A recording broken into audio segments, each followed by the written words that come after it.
Hello friends, welcome to ExamBee. I am Sushil Ragade, ex manager Reserve Bank of India. और अभी अभी SIDBI grade A का exam हुआ है 2022 का। और जैसे ही ये नोटिफिकेशन आया था उस टाइम पे स्टूडेंट्स को काफ़ी मतलब क्यूरियोसिटी थी कि ये डिस्क्रिप्टिव सेक्शन कैसे उन्होंने डिज़ाइन किया है, because it is a part of a English language paper as well as subject understanding. क्योंकि वो जो पेपर है वो इंग्लिश लैंग्वेज अंडरस्टैंडिंग का पेपर था, लेकिन उसमें उन्होंने पहले से ही कहा था कि हमने यहाँ पे ईएसआई, आपका बैंकिंग एंड फाइनेंस का आपका नॉलेज चेक करना, इसलिए दोनों सेक्शन पे आपको इक्वली वेटेज देना था इस पे। तो अभी हम ये भी देखेंगे कि ये क्वेश्चन कहाँ से आए थे, इसके बारे में मैंने एक वीडियो भी बनाया था और आप देखेंगे कि कितने क्वेश्चन उसमें से आए हैं या नहीं आए हैं। चलिए वीडियो स्टार्ट करते हैं।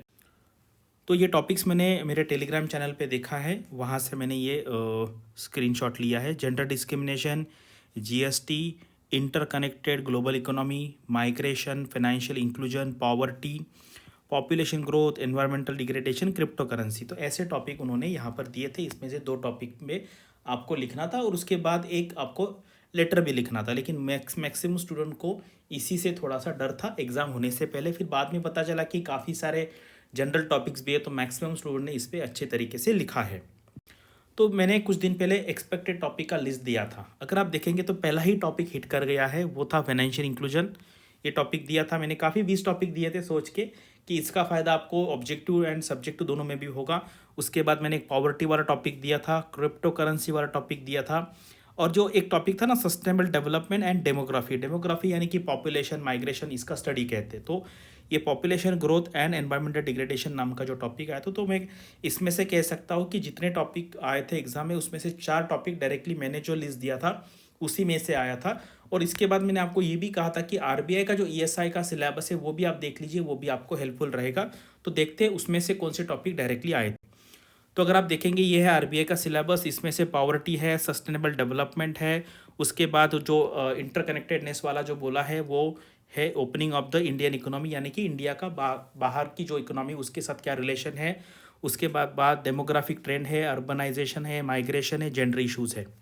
तो अगर जो स्टूडेंट्स ने आरबीआई का पढ़ाई किया है उनको भी काफ़ी आसानी हुई होगी ये पेपर लिखने में। तो एक तो मैंने लिस्ट दिया था उसमें से 4 टॉपिक डायरेक्टली आए, और किसी ने आरबीआई का अगर सिलेबस फॉलो किया होगा उसको भी उसमें फ़ायदा हुआ होगा।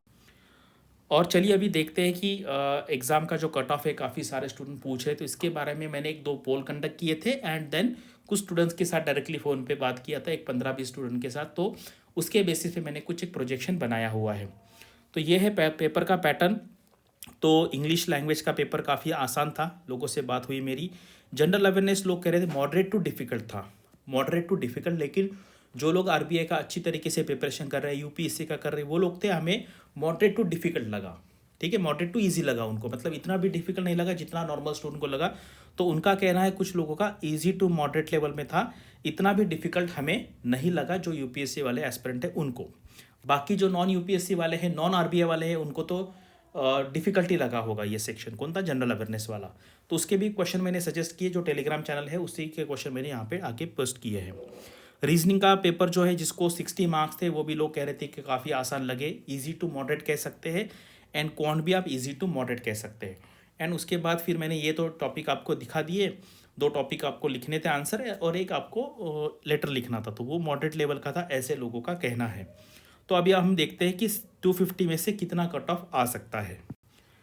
तो ये टॉपिक है, अगर किसी को देख लेना है तो। जब एक्चुअली मैंने इस साल भर पुराना इकोनॉमिक, बैंकिंग, फाइनेंशियल अवेयरनेस के काफ़ी सारे न्यूज़पेपर पढ़ के उसमें से मैंने वीडियो बनाए हमारे कोर्स में, तो मैंने देखा इसमें से नियर अबाउट 49 में से मुझे ऊपर ऊपर देख के याद आ रहा है कि 30-35 क्वेश्चन तो उसमें से हो सकता है। अभी डायरेक्टली हमने चेक नहीं किया, अभी धीरे धीरे हम सारा हमारा कंटेंट चेक करके देखेंगे जो 50 क्वेश्चन में से कितने क्वेश्चन हमारे कोर्स में से एक्चुअल थे।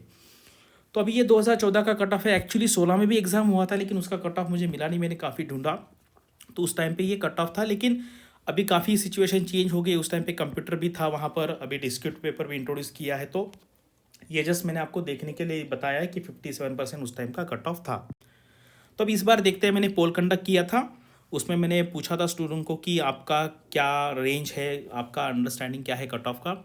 और इंग्लिश एंड क्वांट इजी में थे, इजी टू मॉडरेट कह सकते हैं। रीजनिंग वाज मॉडरेट, कुछ लोग कह रहे थे इजी भी है।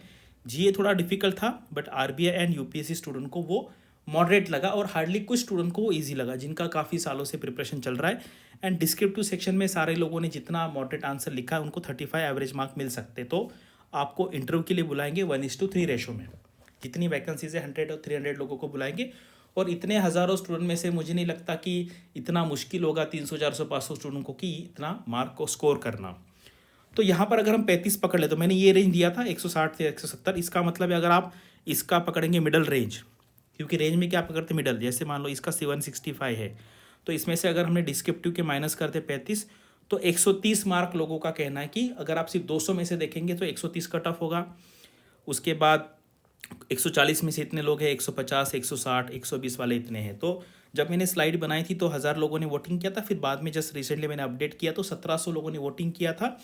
और नियर अबाउट इतने लोग थे, ये हो गया 18% लोग, 18%, यानी कि मतलब नियर अबाउट ये 300 के आसपास लोग होंगे। अगर हम आधे भी पकड़ लेंगे, क्योंकि पता है ये पोल है, इसको कोई ऑथेंटिसिटी नहीं रहती, लेकिन आधे भी पकड़ लेंगे तो इसमें से नियर अबाउट 170 180 लोगों को तो एटलीस्ट 140 के ऊपर मार्क मिल रहे हैं, ऐसा उनका कहना है। तो क्वांट में मैं मॉडरेट लेवल पे कहता हूँ कि 60 में से 40 आ सकते हैं। इंग्लिश का काफ़ी आसान था, 25 लोग कह रहे हैं। रीजनिंग में भी 40 मार्क मिल सकते। तो जो क्यूआरई सेक्शन है वहाँ पर 105 पकड़ लेते हैं एंड जीएमए में पकड़ लेते 30 मार्क, यानी कि 135 जो है वो 200 में से बन रहा है। इसमें आप 35 ऐड करेंगे तो नियर अबाउट 170 से 180। ठीक है, तो अभी ये कुछ पोल है, कुछ मेरा अंडरस्टैंडिंग है, कुछ लोगों से मैंने बात किया है। तो मेरा जो बेट है वो इस नंबर पे है। जो कट ऑफ आएगा सेबी का, जिससे इंटरव्यू कॉल आएगा, वो होगा 170 से 180 के बीच। ठीक है, अभी देखते हैं एक्चुअल आने के बाद क्या होगा। सही भी हो सकता है, गलत भी हो सकता है, लेकिन कुछ ना कुछ बेस है, ऐसा नहीं हवा में बनाया है। एक ए पोल है और कुछ मैंने 20-25 लोगों के साथ बात किया है और कुछ मेरा अंडरस्टैंडिंग है, उसके बेस पे मैं कह सकता हूँ 170 से 180 आउट ऑफ 250 इतना कट ऑफ रह सकता है। अभी कुछ लोग बोलेंगे इस इंटरव्यू की तैयारी करें या ना करें।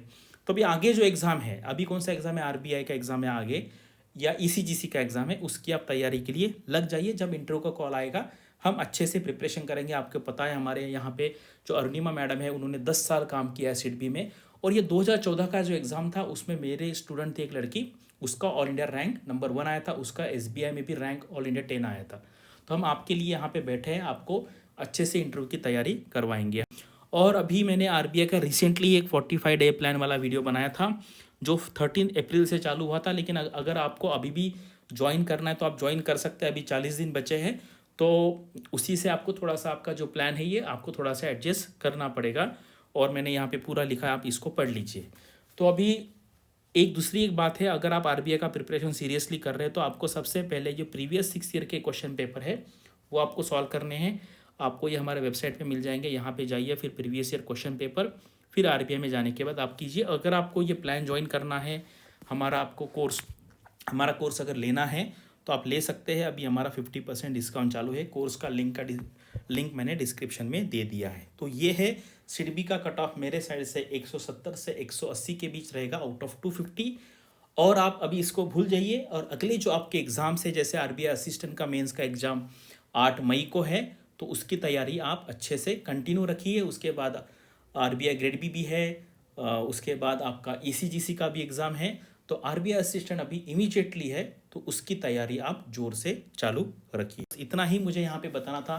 Thanks for watching video and all the best for your studies and upcoming examinations.